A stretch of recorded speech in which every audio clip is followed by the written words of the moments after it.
ఓం సహనావవతు సహనౌ భునక్తు సహ వీర్యం కరవావహై తేజస్వినావధీతమస్తు మా విద్విషావహై. ఓం శాంతి శాంతి శాంతి.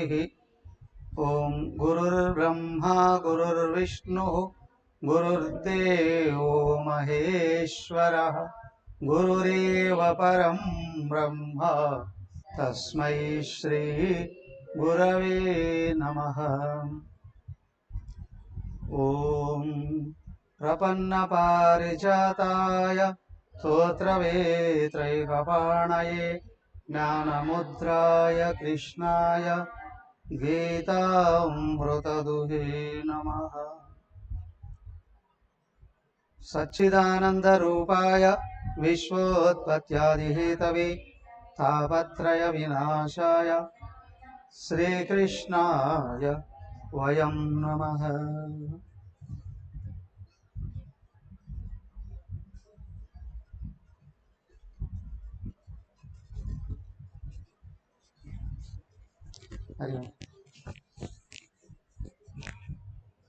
ఇంకొక కుర్చీ ఇస్తారా?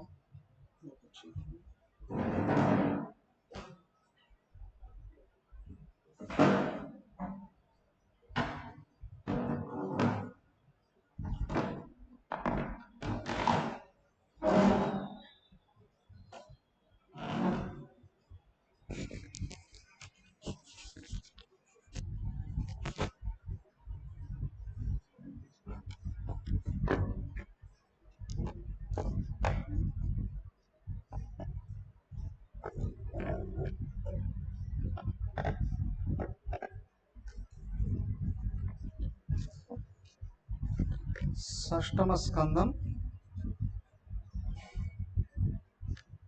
6 అధ్యాయాలు అయిపోయింది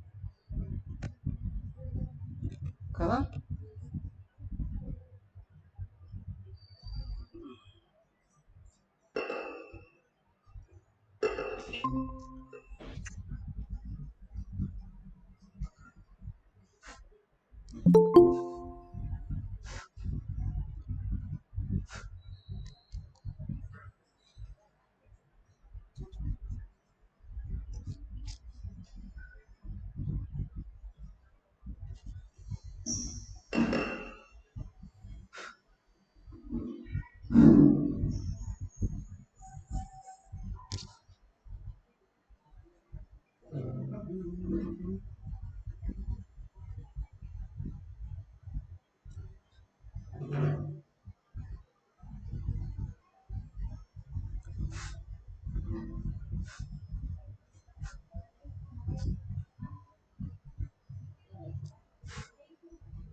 జరిగిపోయిన 6 అధ్యాయాలలో ఏం తెలుసుకున్నాం?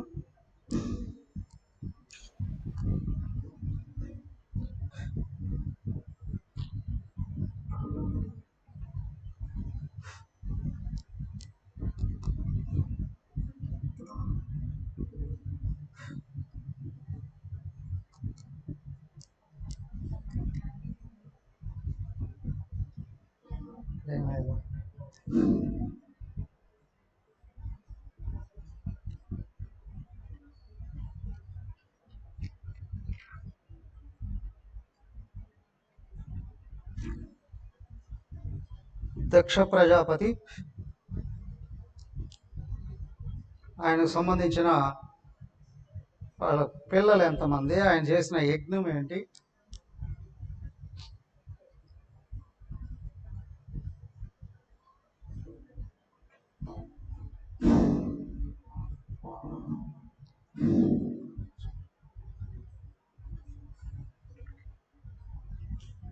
ఆ యజ్ఞంలో జరిగినటువంటిది ఏంటి, తర్వాత ఆయన కుమార్తెలు ఎంతమంది, ఎవరెవరికి భార్యలు అయ్యారు, అంత విషయం అంతా కూడా చెప్పారు.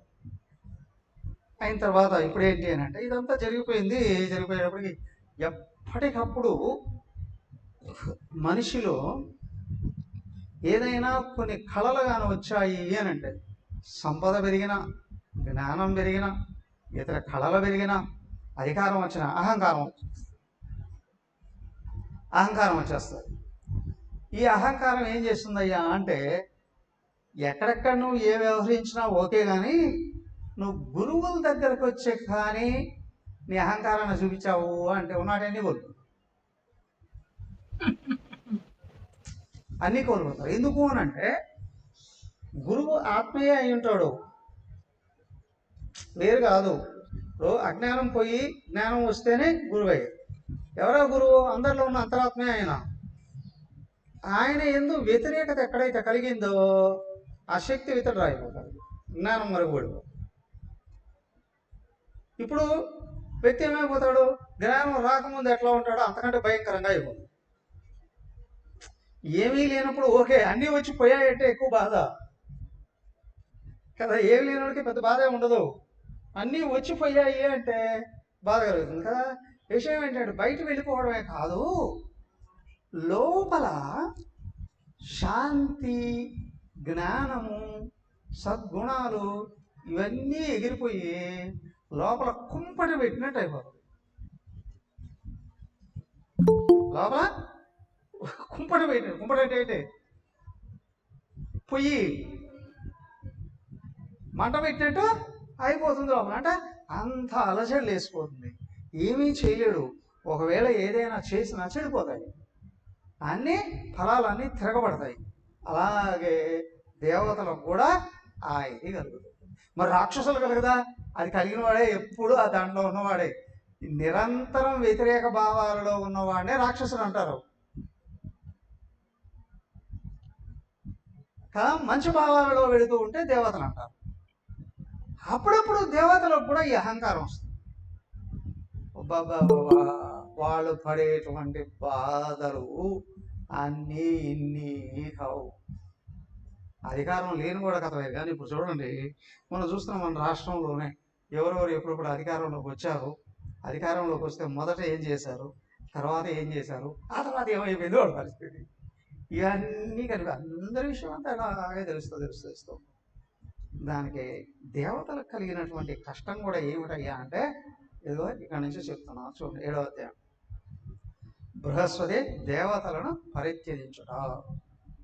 దేవతలు విశ్వరూపుని తమ గురువుగా ఎన్నుకుంటారు. చూడండి. రాజోవాచ. ఒక అధ్యాయం అయిపోయేంత చదువుతారా? పేజీ చదువు చూద్దాం. కస్య హేతో పరిత్యక్త ఆచార్యేణాత్మనస్సుర ఏతదాశిక్ష భగవాన్ శిష్యాణామక్రమం గురౌ. శ్రీశుక ఉవాచ. ఇంద్రస్త్రిభువనైశ్వర్యం అదోల్లంఘిత సత్పథః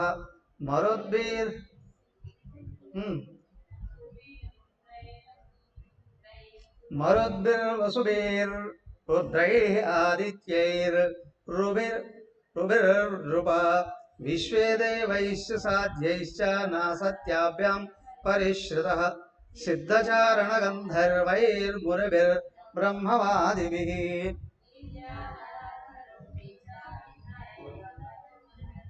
నిషేవ్యమాణో మఘవాన్ స్తూయమానాశ్చ భారత.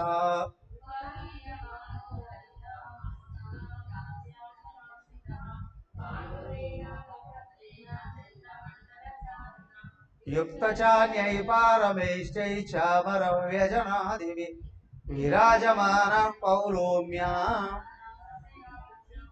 సయదా పరమాచార్యం దేవానామాత్మనశ్చః.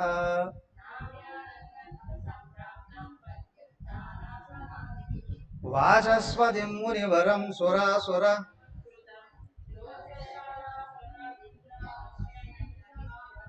తతో నిర్గత్య సహసా కవిరాంగిరస ప్రభు అయయో స్వగృహం తూష్ణీం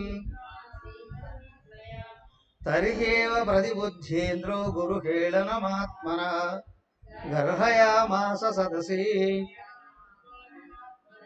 అహోబతమయా సాధు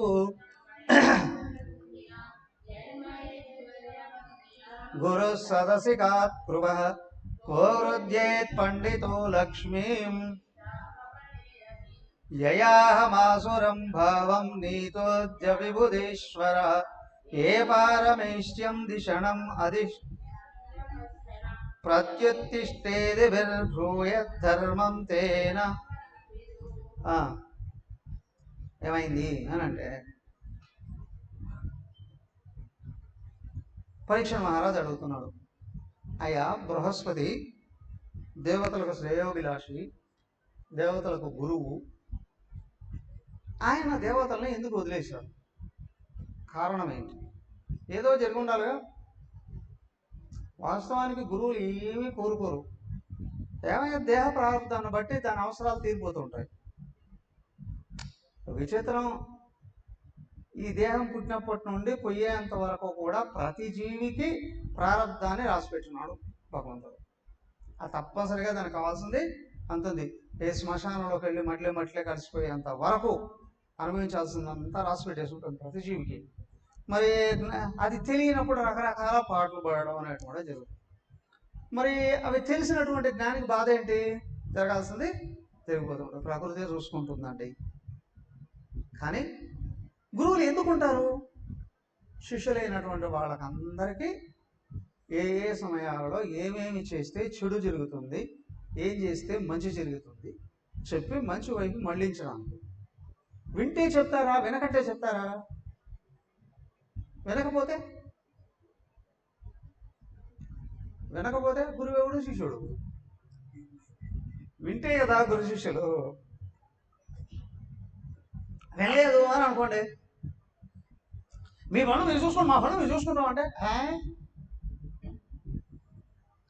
అది జీవితంలో సంపదల కోసము వృత్తి కోసం ప్రయత్నం చేసేటప్పుడు. కానీ ఇక్కడ గురువు అని అన్నప్పుడు శిష్యులకు నిరంతరం జ్ఞానం బోధిస్తూ దారి ఇస్తూ ఉంటారు. కానీ మీకు మాకు సంబంధం లేదు అని అన్నప్పుడు అంతే, ఇంకా మీ దగ్గర నేను ఎందుకు ఉండాలి? అంతేనా? శిష్యులు జ్ఞానాన్ని నేర్చుకుంటూ ఉన్నంత వరకే, గైడెన్స్ తీసుకుంటూ ఉన్నంత వరకే గురువు వాళ్ళ దగ్గర ఉంటాడు. వాళ్ళు అది ఎప్పుడైతే వదిలేశారో వాళ్ళ దగ్గర ఉండడు. ఇంకా నాకేంటి అవసరం అనుకుంటారు, వదిలేస్తారు. బృహస్పతి విషయంలో కూడా అదే జరిగింది. ఏమైంది అంటే ఒకానొక సందర్భంలో ఇంద్రలోకంలో ఈనాడు పరీక్షితుడు అడిగాడు, అయ్యా మహాత్మా, దేవతల గురువు కదా బృహస్పతి, వాళ్ళని ఎందుకు వదిలేశాడయ్యా? వాళ్ళు చేసిన అపచారం ఏంటి? చేయకూడదు ఏదో చేసింటేనే కదా వదిలేసింది. సో ఏం చేశారు అని అంటే ఈ సుఖమహర్షి పరీక్షితుడు చెప్తున్నాడు, అయ్యా ఇంద్రలోకంలో ఒకసారి సభ జరుగుతుంది. ముల్లోకాల వాళ్ళందరూ వచ్చారు. దేవతలు, ఋషులు అందరూ కూడా అటెండ్ అయ్యారు. ఈ సందర్భంలో ఏమైంది? గురువుగారు కదా, అందరికంటే పెద్దవాడు ఆయన, దేవతలకు కూడా రచించారు. అందరూ వచ్చారు, కూర్చున్నారు. ఇప్పుడు బృహస్పతి గురువుగారు వస్తుంది. అందరూ లేచి నిలబడుకున్నారు. ఇంద్రుడు లేయాలా లేదా? ఆ ముందే గురువుగారికి వచ్చే ముందే సభలోకి వచ్చే వాళ్ళందరూ ఇంద్రుడికి శుభాకాంక్షలు తెలుపుతారు. నమస్కారం పలకరించి వెళ్తారుగా. ముఖ్యమంత్రి దగ్గరికి ఎమ్మెల్యేలు ప్లస్ మంత్రులు వీళ్ళందరూ వచ్చారండి, పలకరిస్తారా? ఇంద్రుడు అందరూ పలకరించేటప్పుడు ఇంద్రుడికి ఏమనిపించింది? సభలో నేనే కదా గొప్పవాడిని అనిపించింది. ఇప్పుడు గురువు గారు వచ్చారు, అందరూ లేచి. ఇంద్రుడు లేయాలా లేదా? లేలా. ఇంద్రుడు లేలా. శశిదేవి పక్కన ఉంది, ఇంద్రుడు చూడలేదా అండి? చూసే తెలియదా అండి? ఏమైందండి? రాకూడదు ఏదో వచ్చింది. ఏంటది? అహంకారం వచ్చింది, గర్వం వచ్చింది, నేనే గొప్పవాడిని అని అనుకున్నాడు. చూశాడు బృహస్పతి, ఇంద్రుడికి ఆ గుణం వచ్చింది అని అంటే నెమ్మదిగా ఏం చేస్తాడు, వాళ్ళ చుట్టూ ఉన్న వాళ్ళకు కూడా అదే ఎక్కిస్తాడు. పోయే కాలం దాపరించింది. ఏ రోజు అయితే గురువుని అవమానించడానికి కానీ, గురువును వ్యతిరేకించడానికి కానీ, గురువు చుట్టూ ఉన్న వాళ్ళకి గురువు మీద వ్యతిరేకత కల్పించడానికి ప్రయత్నం చేస్తున్నారు అంటే వినాశకాలం దాపురించింది. స్లోగా పతనం అయిపోతున్నారు. చూశాడు, అలా తేలిపారు చూశాడు బృహస్పతి. నేరుగా నెమ్మదిగా బయటకు వెళ్ళిపోయాడు. ఏమన్నాడు ఆయన? వెళ్ళిపోయాడు. వెళ్ళిపోవడంతో వెళ్ళి పని అయిపోయింది అని అన్నాడు. అవును, కామ్గా వెళ్ళిపోయాడు. ఆయన వెళ్ళిపోయేటప్పటికి అందరూ ఒకరినొకరు చూసుకోవాలి. ఇది గురుగారు వెళ్ళిపోయారు. అందరికి దృష్టి ఏమనిపిస్తుంది? కనిపించేది కదా. అందరూ ఇప్పుడు బయటకు వచ్చి ఏదో కొట్టు తిట్టు నిందించి చేయాల్సిన అవసరం లే. సంస్కారం ఉన్నవాడికి ఎదుటి వాళ్ళలో వ్యతిరేక భావం కలిగితే సార్ మంట కొడతారు ఇక్కడ. అవునా? దున్నపోతు దగ్గరికి వెళ్ళి తిడితే దానికి ఏమైనా రోషం వస్తుందా, పౌరుషం వస్తుందా, అవమానం వస్తుందా? దాని ముఖం దున్నపోతుంది కదా. అదే మనుషులు ఎవరిని తిట్టినా బాధ, కోపం, పౌరుషం వస్తాయిలేవా? ఎందుకు? అక్కడ మనసు బుద్ధి ఉంటే. ఆ రెండు పోయిన వాడికి ఏం తెలియదు. అవి ఉన్నాయి అంటే ఏం చేయాలన్నా చేస్తారు కదా. ఇంద్రుడు సామాన్యుడు కాదు. అప్పటికప్పుడు వచ్చింది ఆ గర్వం, ఒక భావమే, నేను గొప్ప అని. నువ్వు గొప్పే కావచ్చు, కాదన్నది ఎవరు? గురుగారి కంటే కాదు. అవునా? ఇక్కడ ఆయన కంటే నేనే గొప్ప భావం వచ్చింది. భావం వచ్చినప్పటికీ ఈయన చూసాడు, వెళ్ళిపోయాడు. అందరిలో వ్యతిరేక భావం చూసాడు. వీడికి ఎందుకు పడుగుద్దు పుట్టింది?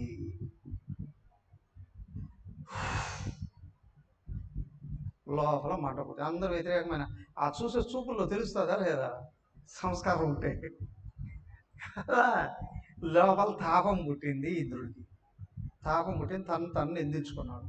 చీచి ఇంత దుర్మార్గం చేస్తా నేను ఎందుకు చేశాను? ఏం చేశాడు? ఏం చేయాల్సింది చేయలేదు. చేయకూడదు ఇది చేయలేదు. చేయాల్సింది పుట్టింది. వాడవిడ పిల్లాడు వెళ్ళాడట, నాన్న చెయ్యకూడని విషయానికి మరి బాధలు అనుభవించాల్సిన అవసరం ఉందా? చెయ్యకూడని పని వల్ల బాధలు అనిపించాలి. అది ఎందుకు ఉంటుందిరా? చేయకపోతే ఏం రాదు కదా. నేను హోంవర్క్ చేయలేదు పీకడు కాబట్టి చేయాల్సింది చేస్తే రాలేదు. చెయ్యకూడనిది చెయ్యలేదు అనేది ఎంత తప్పో, చెయ్యవలసింది చెయ్యకపోవడం కూడా అంత తప్పే. కాబట్టి ఆయన లేచి నిలబడాల్సింది రాగా కూర్చున్నాడు. లోపల తాపం పుట్టింది. తను నిందించుకున్నాడు. అయ్యో ఇంత భయంకరమైన తప్పు నేను ఎందుకు చేశాను నా గురుగారి విషయంలో? ఏది పెట్టుకున్నాడు. తనలో తనే అర్థం చేసుకున్నాడు. పరిగెత్తుకుంటూ వెళ్ళి గురుగారి పాదాల మీద పడాలి అని అనుకున్నాడు. ఏమైంది చూడండి. తేషాంకు వదస్తేష్ణూణాం పదతాం తమసిక్యదః ఏషద్దుర్వచస్తే వై మజ్జంత్యశ్మప్లవాయువ అదాహమరాచార్యామగదా దిషణం ద్విషం ప్రసాదయిష్యే నిషటః ఏవం చింత్య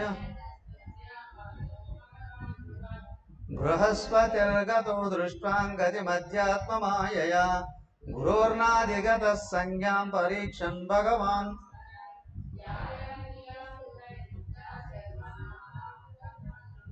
తచ్చుత్యైవాసురా సర్వే ఆశ్రిత్యోసనం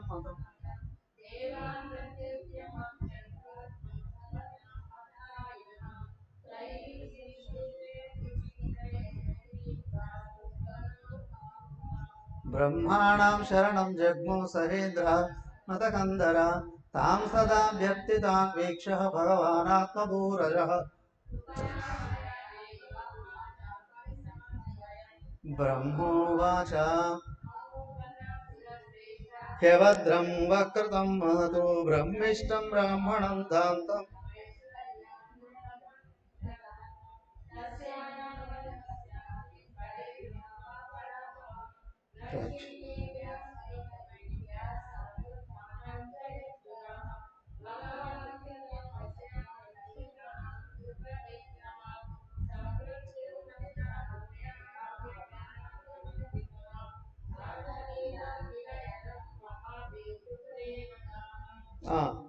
చివరికి ఏమైంది, ఆయన వెళ్ళిపోయాడు. ఈయన లోపల తక్కించుకున్నాడు.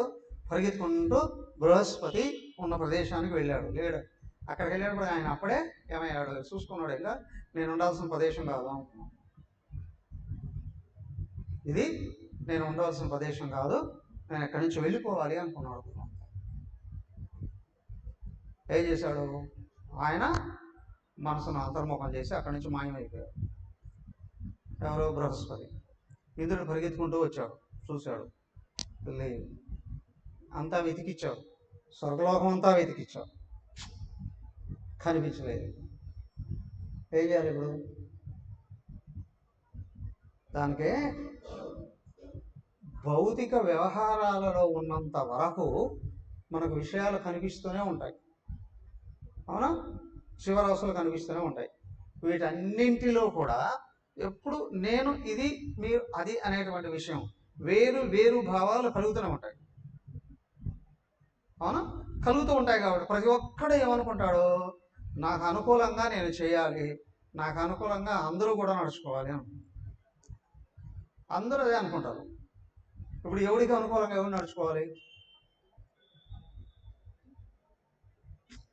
ప్రతి ఒక్కరు అనుకుంటారు లేదా, అందరూ నాకు అనుకూలంగా ఉండాలి అని, నేనే కరెక్ట్, నాకే అందరూ అనుకూలంగా ఉండాలి. మరి ఇది ఎట్లా వీలవుతుందండి? విచిత్రం ఏంటి అంటే ఈశావాస్యోపనిషత్తులో చెప్పారు, అయ్యా నేను కరెక్టే. ఆ నేను ఎవరు? నేను ఎవరు?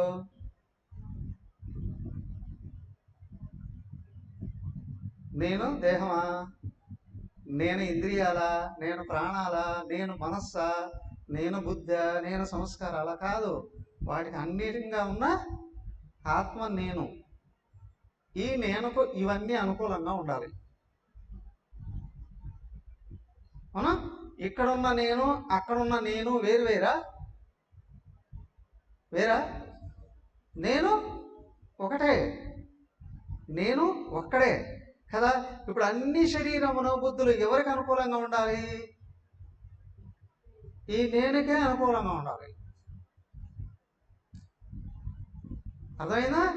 సో కాబట్టి నాకు అందరూ అనుకూలంగా ఉండాలి అని అంటే, అయ్యా నువ్వెవరో తెలిసి నీ స్థితిలో కానీ నువ్వు ఉంటే నీకు నీ శరీర మనోబుద్ధులు అనుకూలం అవుతాయి. అలాగే అందరిలో కూడా ఉన్నది నువ్వే కాబట్టి అన్ని శరీర మనోబుద్ధులు నీకు నేనుకు అనుకూలంగా ఉండడానికి అవకాశం, నీ నేనుకు అనుకూలంగా ఉండడానికి అవకాశం ఉంది. కానీ నన్ను నేను మరిచిపోతే నేను ఈ దేహం అని అనుకుంటా, ఈ దేహానికి ఇతర దేహాలు అన్నీ అనుకూలంగా ఎందుకు ఉంటాయి? ఉండవు. ఈ దేహానికి అన్ని దేహాలు అనుకూలంగా ఉండవు. కాబట్టి మొట్టమొదట నీ శరీర మనోబుద్ధుల్ని నీ వైపు తిప్పుకో. నువ్వెవరో గుర్తుంచుకొని వ్యవహరిస్తే అప్పుడు అందరూ నీకు అనుకూలంగా ఉండడానికి అవకాశం ఉంటుంది కదా. కాబట్టి ఈ నేనును గుర్తించి ఉన్నటువంటి గురువు అనే ఆయన ఆ నేనును తిరస్కరిస్తేనే గర్వం వస్తుంది ఎవరికైనా, అవునా? కాబట్టి ప్రతి వ్యక్తి తనలో ఉన్న ఆత్మను గుర్తించి అనుకూలంగా నడిచినప్పుడే, లేదా నడుచుకోవాలి అనుకున్నప్పుడు గురువు అవసరం ఉంటుంది. కానీ ఆ లోపల ఉన్న నేనును ఆత్మను ఎవడైతే తిరస్కరిస్తున్నాడో వీళ్ళకి శాస్త్రాలు అవసరం లేదు, గురువులు అవసరం లేదు. కాబట్టి అక్కడి నుంచి నేను అనేది మాయమైపోతాడు. అదే ఇక్కడ గురువు మాయంగా ఉంటాడు, కనిపించడు, ఉంటాడు. కానీ ఇప్పుడు పట్టపగలు మధ్యాహ్నమే రోజు చూస్తున్నాం చూడండి, మధ్యాహ్నమే సూర్యుడు కనిపించుకుంటాడు. వచ్చాం ఓ రోజు 3 అయితే, నిన్నైతే సాయంత్రం 7 గంటల దాకా సూర్యుడు కనిపిస్తున్నాడు. ఈరోజు 4 గంటల నుంచి లేడు, కనిపించడం లేదు. ఏమయ్యా మేఘాలు అడ్డొచ్చాయి, సూర్యుడు ఉన్నాడా లేడా? ఉన్నాడు. కనిపిస్తున్నాడా? లేదు. ఎందుకని? మేఘాలు అడ్డొచ్చాయి. సేమ్లే, అజ్ఞానం అనే మేఘాలు అడ్డొస్తే లోపల ఉన్న ఆత్మ కనిపించదు. కానీ పని కట్టుకునే ఆత్మను ఎవడైతే తిరస్కరిస్తున్నాడో ఇక ఆ ఆత్మే గురువుగా కనిపిస్తుంది స్థూలంగా. ఈ శరీరం కూడా మాయమైపోతుంది, కనిపించుకుంటే అది జరిగిందండి అక్కడ. సో మళ్ళీ పరిగెత్తుకుంటూ వచ్చే చేసేసిన తర్వాత మళ్ళీ పరిగెత్తుకుంటూ వచ్చేయి అని అంటారు. వీళ్ళు ఈ ఫలాన్ని అనుభవించాల్సిందే. దానికి ఏంటంటే మనము లోపల ఆలోచనలు వస్తే వేరు, కానీ ఆ ఆలోచనలు కర్మ రూపంలో కానీ బయటకు వచ్చేసాయి అంటే ఖచ్చితంగా కర్మఫలం అనుభవించాలి. అది రానియకుండా చూసుకోవడమే మానవుడి యొక్క ప్రయత్నం. దానికే గురువు మాయమైపోయాడు. ఇప్పుడు ఏం చేయాలి? వీళ్ళు దిక్కు తోచని స్థితి వచ్చేసింది వీళ్ళకి. ఏం చేయాలో తెలియలేదు. ఈ విషయం తెలుస్తూనే ఏం చేశారు? ఇప్పుడు రాక్షసులు ఉన్నారే, వాళ్ళు ఆ గురువుని చూసే భయపడతారు. దేవతల గురువు ఉన్నాడే, ఆయన చూసే భయపడి జాగ్రత్తగా ఉన్నారు అందరూ. కానీ ఆయన లేడు, వెళ్ళిపోయాడని తెలిసినప్పుడు మొత్తం రాక్షసులు దండెత్తడం మొదలుపెట్టారు. స్వర్లోకం మీద రాక్షసులు అందరూ దండెత్తారు. ఏం చేయాలి? వీళ్ళకి ఏం చేయాలో తెలియలేదు. పరిగెత్తుకుంటూ ఈ మంత్రి మండలి, ఎవరు ఆ దేవతలు, ప్రధానమైన దేవతలు ఉన్నారే, వీళ్ళందరూ కలిసి పరిగెత్తుకుంటూ బ్రహ్మదేవుడి దగ్గరికి వెళ్ళి ఆయన కాళ్ళ మీద పడి ఏడుచుకొని జరిగేం చెప్పారు. ఇప్పుడు ఏం చెప్తాడు ఆయన? మరి ఆయన ఏం చెప్తాడు? ఆయన టక్కమని కన్నీళ్ళు ఏం తొడవడు, బుద్ధి చెప్తాడు. తెలివైన తల్లిదండ్రులు ఎప్పుడూ పిల్లలు ఏడుస్తూనే పెట్టుకోరు. ఎందుకు ఏడిచాడు? ఏడవలసిన అవసరం ఏమొచ్చింది? తెలివైన తల్లి తొందరగా కాంప్రమైజ్ అయిపోదు, వాడికి బుద్ధి ఇచ్చేంత వరకు చూస్తుంది. అవునా? బుద్ధి ఇచ్చేంత వరకు వేస్తారు. సో కాబట్టి ఇక్కడ ఈయన బ్రహ్మదేవుడు ఏం చేస్తున్నాడు? వీళ్ళ పాఠం చెప్పాలి కదా చేసిన దానికి. ఆయన ఏం చెప్తున్నాడు చూడండి. 24 త్రివిష్టపం కిం గణయత్యభేద్య మంత్ర భృగూణామను శిక్షితార్థ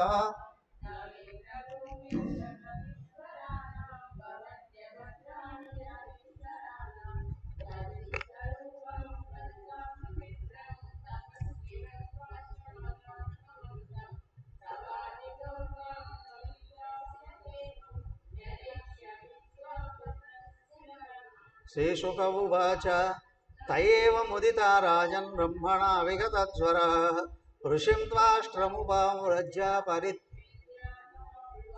దేవాహూచు.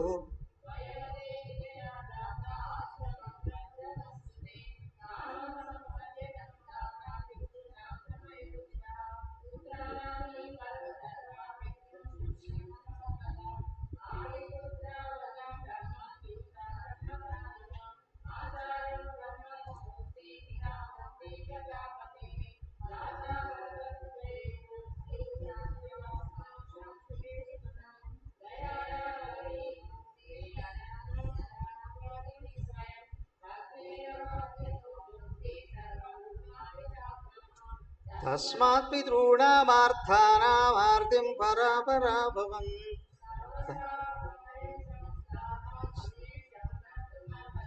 వృణీమ హేత్వోపాధ్యాయం బ్రహ్మిష్టం బ్రాహ్మణం గురుం యదాంజసా విజేష్యామః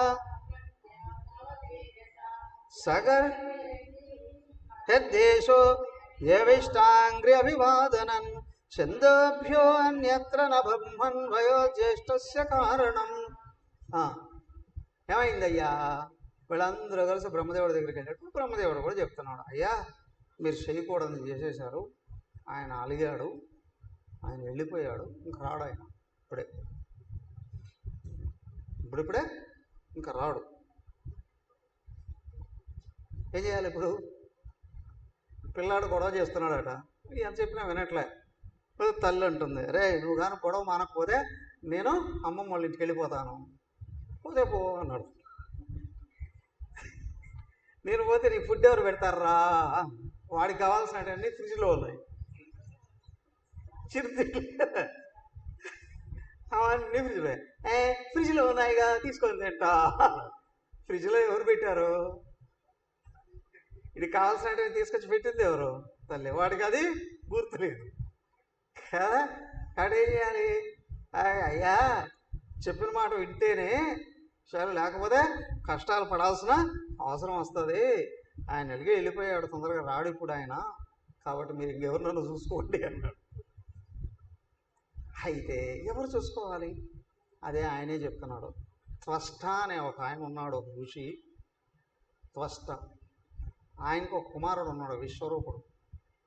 3 తలలు ఉంటాయి అని. బ్రాహ్మణుడు ఋషి కదా, ఋషిపుత్రుడు. ఆ విశ్వరూపుణ్ణి కానీ మీరు పురోహితుడిగా చేసుకుంటే ఆయన సమర్థుడయ్యా, ఆయన మీకు గైడ్ చేయగలడు.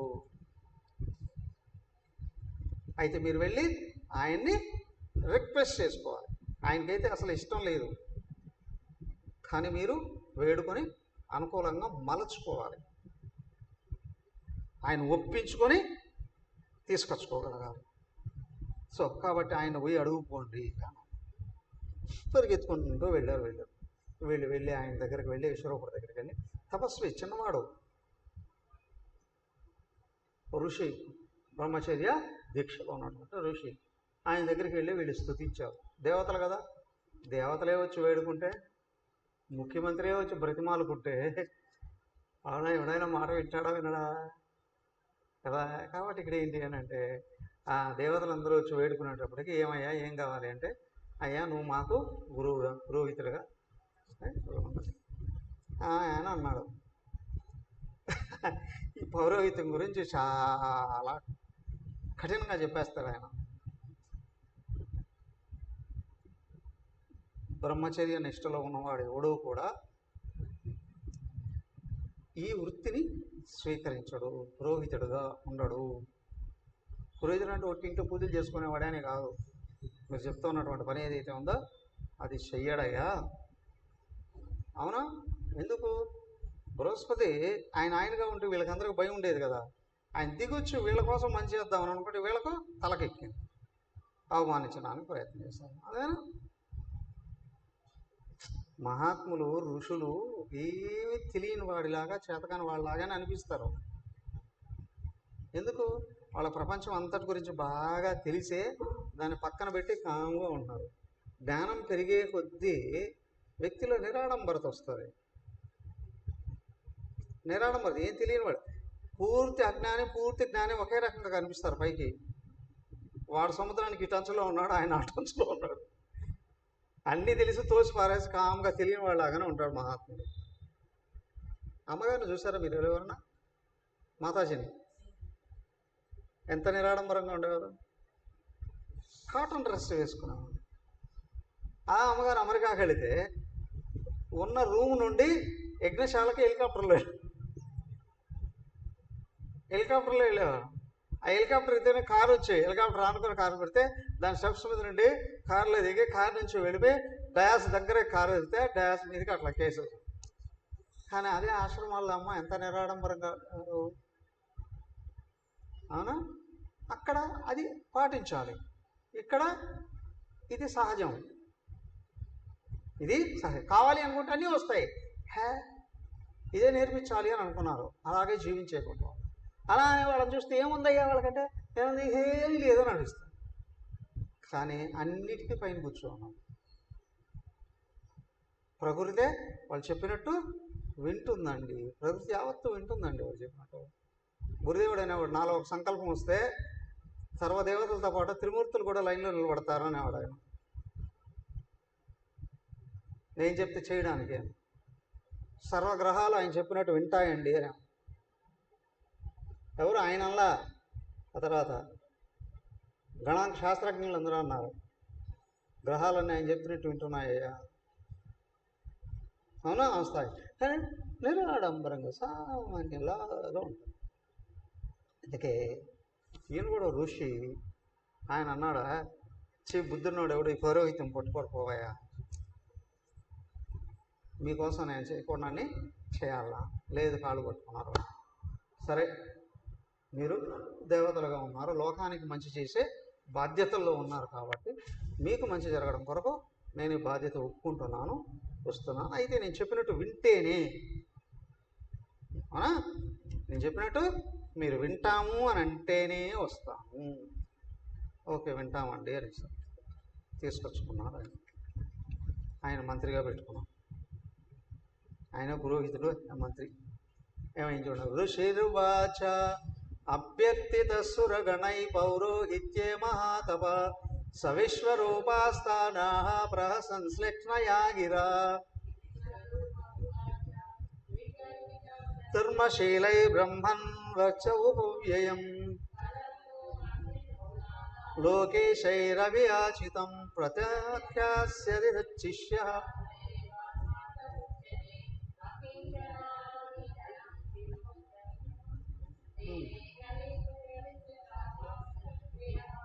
కథం విగర్హ్యం ను కరోమ్యధీశ్వర పౌరోదసం క్యేష్యతి ఏన దుర్మతి తదాపి న ప్రతిబ్రూయాం గురుభిః ప్రార్థితవ్యత్ భవతాం ప్రార్థితం సర్వం ప్రాణైరర్ధైః పరిశ్రుత్య విశ్వరూపో మహాతపః.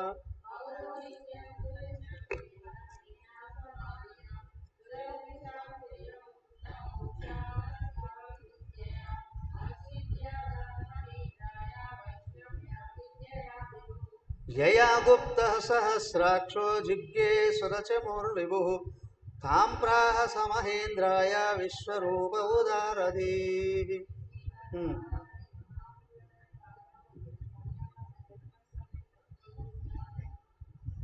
ఓకే, ఏమైంది ఇప్పుడు? విశ్వరూపుణ్ణి ఎలాగలాగా ఒప్పించి ఆయన్ని చెప్పారు. ఆయన వీళ్ళందరికంటే చిన్నోడు. విశ్వరూపుడు బ్రహ్మచారి ఆయన తీసుకొచ్చుకొని వీళ్ళకి పురోహితులుగా పెట్టుకొని ఆయన గైడెన్స్లో వీళ్ళ పనులన్నీ చేసుకుంటూ ఉన్నాం. జరుగుతూ ఉంటే మధ్యలో ఏమైందయ్యా? రామరామ శుకుడు చెప్తూ ఉన్నాడు, ఈ విధంగా గడుస్తూ ఉంది వాళ్ళకి. ఆ సందర్భంలో విషయం ఏం జరిగింది అంటే, ఏం జరిగిందయ్యా? వీళ్ళు అడిగారు, విశ్వరూపుడు ఇంత గొప్పవాడు ఎట్లా అయ్యాడు? విశ్వరూపుడిని తీసుకొని వచ్చి దేవతలు గురువుగా ఎలాగ పెట్టుకోగలిగారు అని అంటే, ఆయనకి సకల విద్యలు వచ్చయ్యా. వీళ్ళని ఎట్లా రక్షించగలడు అంటే, విశ్వరూపుడు వస్తూనే ఏం చేశాడు, వీళ్ళకందరికీ కూడా ఇప్పుడు రాక్షసులు మీద పడుతున్నారు కదా, వాళ్ళ నుండి రక్షించుకోవాలి అనుకుంటే ఏం చేయాలి? రాక్షసుల్ని సంహరించాలి అంటే బ్రహ్మాస్త్రం వేయాలి. అదే బ్రహ్మాస్త్రం అంటే వెళ్ళిపోయారు, బ్రహ్మదేవుడి దగ్గరికి వెళ్ళారా? అవునా? బ్రహ్మాస్త్రం ఏంటి? ఇప్పుడు ఇక్కడ విశ్వరూపుని తెచ్చుకోవడమే, అవునా కదా? ఇప్పుడు మళ్ళీ వీళ్ళు ఎదగాలంటే ఏం చేయాలి? నారాయణాస్త్రం వేయాలి అండి అని. నారాయణుడిని ఆరాధించాలి. ఈ విశ్వరూపుడు వచ్చి అందరికీ నారాయణ కవచాన్ని బోధించాడు. దేవళ శక్తి తిరగడం. దానికే నారాయణుడిని ఎందుకు ధ్యానించాలండి అంటే, లోపల ఉన్నది ఎవరు? నారాయణుడు. నారాయణ అంటే జ్ఞానానికి సంబంధించిన అని. జ్ఞానానికి అసలు జ్ఞానం ఏంటి? ఆత్మే జ్ఞానం. ఆత్మకే జ్ఞానం ఉంటుంది. ఆత్మ ఉంటేనే జ్ఞానం ఉంటుంది. కరెంట్ ఉంటేనే వెలుగు ఉంటుంది. కరెంట్ లేకపోతే నువ్వు పోతే పోవయ్యా, మీ తమ్ముడు తెచ్చుకుంటావు, మీ అన్నం తెచ్చుకుంటావు, మీ ఆవిడ తెచ్చుకుంటావు, కుదరవు. కరెంటే ఉండాల్సిందే. అలాగే ఇక్కడ కూడా ఏంటంటే, అందరిలో ఉన్న ఆత్మ నారాయణుడు. నారాయణ స్తోత్రం చెప్తాం కదా మనం, మంత్రపుష్పం అనుకుంటా కదా. నారాయణుడు అంటే అందరిలో ఉన్న ఆత్మ. దానికి సంబంధించిన జ్ఞానం ఎవరికైతే వస్తుందో వాడికి లక్ష్మి అనుకూలంగా ఉంటుంది. నారాయణుడి అనుగ్రహం లేకుండా లక్ష్మి ఉంది అంటే ఆ వ్యక్తిని నాశనం చేయడానికే వచ్చింది అని. అవునా? సంస్కారం లేనివాడి చేతిలో సంపదలు పెడితే అందరిని నాశనం చేస్తాడు. అవునా? సంస్కారం ఉన్నవాడు ఎక్కడున్న సంపదలు వాటంతట అవే వస్తాయి. అవి వచ్చినా రాకపోయినా నేను కేర్ చేయదు కదా. అలాగే ఏమైందయ్యా, ఈయన వచ్చాడు. వస్తూనే దేవతలకి ఇంద్రుడిని కూర్చోబెట్టే ముందు నారాయణ కవచం బోధించాడు. ఏమిటయ్యా నారాయణ కవచం? అద్భుతంగా ఉంటుంది. ప్రతిరోజు ఇది చదివిన వ్యక్తి నిరంతరం ఎదుగుతాడు. ప్రతిరోజు ఇది కానీ చదవగలిగితే ఏమయ్యా అది? చదువుదాం మొత్తం ఒకసారి. నారాయణ కవచం అంతా చదువుదాం. దీని తాత్పర్యం బోధించేది కదా, తెలుసుకోవాల్సిందే. కాబట్టి మళ్ళీ ఇంట్లోకి వెళ్ళి తాత్పర్యం చదువుకొని వస్తే నెక్స్ట్ చాప్టర్లోకి వెళ్ళిపోతాం. నారాయణ కవచం మొత్తం అంతా ప్రార్థన, ఇది ప్రేయర్. చూడండి.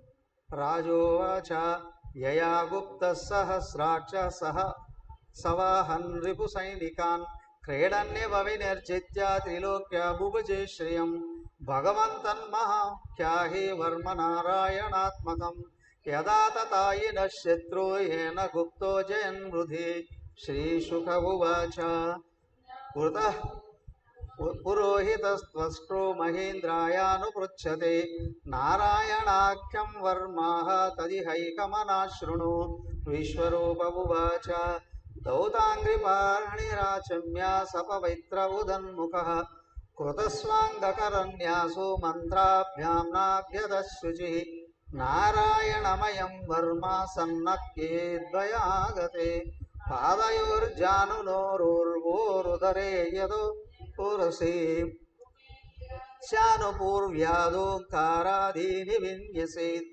ॐ नमो नारायणायेति विपर्ययमधापिव करन्यासं ततः कुर्याद्द्वादशाक्षरविद्यया प्रणवादियकारान्तम् अङ्गुल्यङ्गुष्टपर्वसु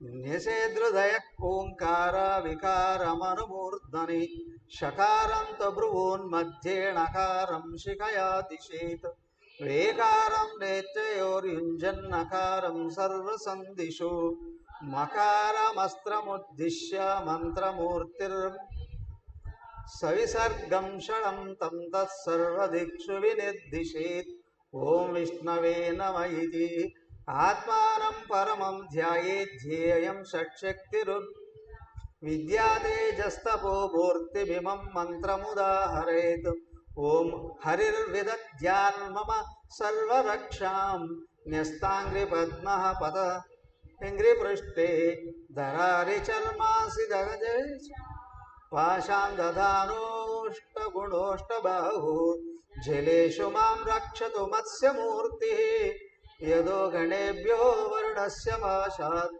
तलेषु मायावटुवामनो व्यात् त्रिविक्रमः विश्वरूपः व्याजिमुखादिषु प्रभुः हायान् नृसिंहोऽसुरयोधभारिः विमुञ्चतो यस्य महाट्टहासं दिशो विनोद्युन्यपतांस गर्भा रक्तस्वसोमात्मनि यज्ञकल्पा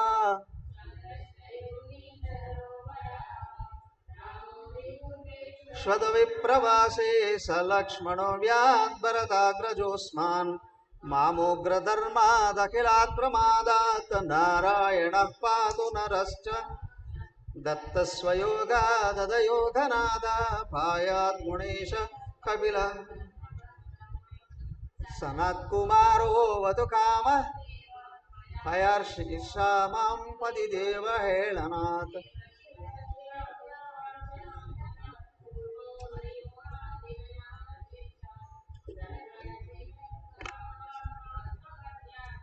द्वन्द्वाद्भयान् दृशतो निर्जितात्मा यज्ञस्य लोकादवताज्जनान्तात् बलो गणात् क्रोधवशादहीन्द्रः द्वैपायनो भगवान् अप्रबोधात् बुद्धस्तु पाषाण्ड कल्के कले कालमला प्रपातो धर्मानयोरुकृत अवतारः माङ्केशवो गदयो प्रातः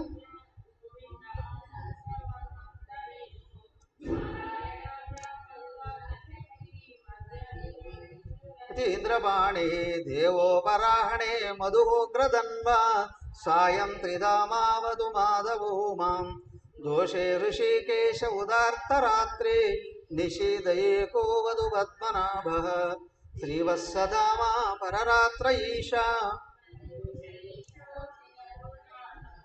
दामोदरो व्यादनुसन्ध्यं प्रभाते विश्वेश्वरो भगवान् चक्रं युगान्तानलतिग्मनेमि भ्रमात्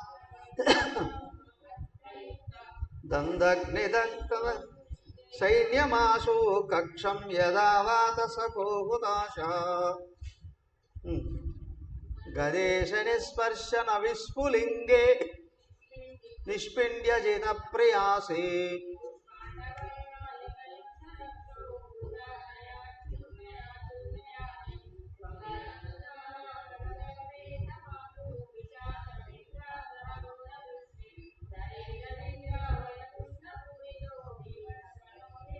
హృదయాని కంపయన్ త్వం తిగ్మధారాసి వరారి సైన్యం.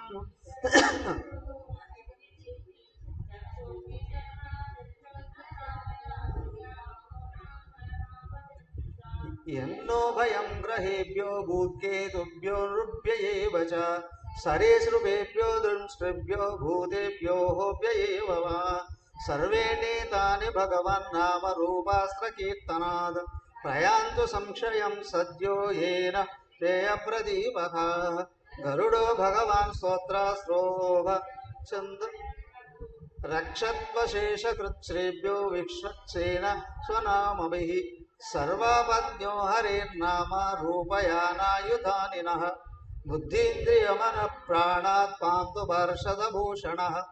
యదా హి భగవానేవ వస్తుతః సదసచ్చయతు సత్యేనానేవ నః సర్వే యాంతు నాశముపద్రవః.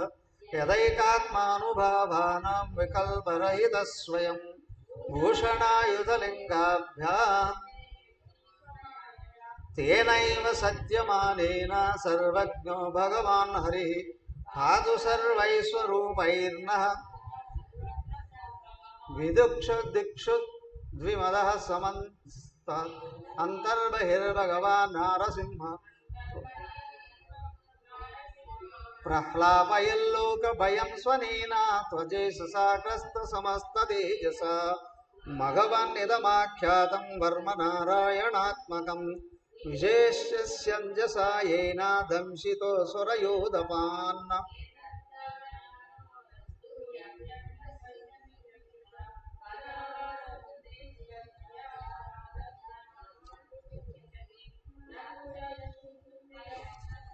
విద్యాం ధారయతో భవేత్ రాజదస్యుగ్రహాదిభ్యో వ్యాఘ్రాదిభ్యస్య కర్హిషితో.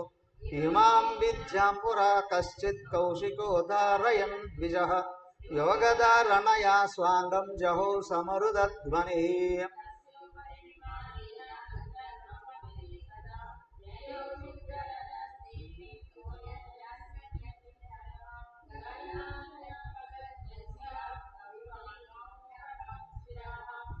సవాలకిల్యవచనాదస్తి న్యాదాయ విస్మితః.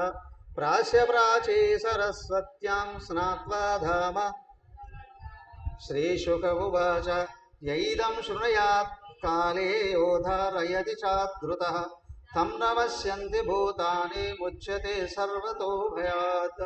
ఇతాం విద్యామధిగతో విశ్వరూపాశ్చ తక్రతుః.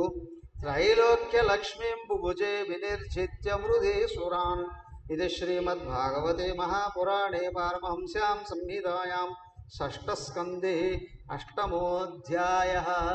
అథ నవమోऽధ్యాయः. శ్రీశుక ఉవాచ తస్యాసన్ విశ్వరూపస్య శిరాంసి త్రీణి భారత. సోమపీఠం సురాపీఠం ఆదమిది. అయితే ఈ నారాయణ కవచాన్ని ఎవరైతే పారాయణం చేస్తున్నారో నిష్టగా ఎవరు వింటూ ఉన్నారో వాళ్ళకి సర్వ బాధల నుండి బయటపడతారు. వాళ్ళు కోరుకున్నటువన్నీ సిద్ధిస్తాయండి ఫలరూపంలో. ఒకసారి ఇదంతా చదువుకుంటారండి రేపు వచ్చేటప్పుడు. నారాయణ కవచం తాత్పర్యం అంతా చదువుకున్నాడు. మ్యాక్సిమం అంతా ప్రార్థనే. చివరిగా ఈ ప్రార్థన చేసిన వాళ్ళకు కూడా ఎలాంటి ఫలాలు కలుగుతాయి అనేది కూడా చివరిగా చెప్పారు. అది కొంచెం చెప్పుకొని ముందుకెళ్ళిపోదాం రేపు. మరియు